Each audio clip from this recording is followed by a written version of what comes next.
ஆள் பாதி ஆடை பாதி இப்படின்ற வேர்ட் கேள்விப்பட்டிருக்கீங்களா? நான் டிசைனிங் கற்றுக்கும் போது எனக்கு சொல்லி கொடுத்துருந்தாங்க.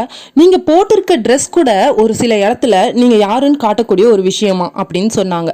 ஸோ பழைய துணியாக இருந்தாலும் சரி, அதை அயன் பண்ணி நீட்டாக உனக்கு எப்படி சூட் ஆகுதோ அப்படி போட்டுட்டு போனோம். இன்னொரு மெயினான விஷயம், அந்த இடத்துக்கு ஏற்ற மாதிரி போட்டுட்டு போனோம் அப்படின்னு சொல்லி கொடுத்துருந்தாங்க. ஸோ அது மட்டும் இல்லாமல் ஒரு நல்ல ட்ரெஸ், ஒரு சூப்பரான நல்ல கிராண்டான ட்ரெஸ், நல்ல ஒரு விலை மதிப்பற்ற ஒரு ட்ரெஸ்னே கூட வச்சுக்கோங்க.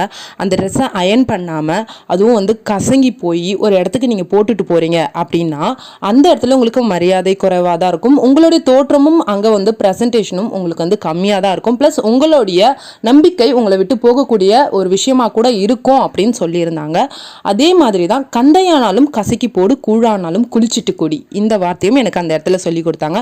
நான் இந்த மாதிரி ட்ரெஸ் எல்லாம் டிசைன் பண்ணிட்டு இருக்காங்க. உங்களுக்கும் இந்த மாதிரி நீட்டாக யூனிக்காக சூப்பராக போடணும் அப்படின்னா பிரீத்திஸ் vlog மறக்காமல் ஃபாலோ பண்ணிக்கோங்க.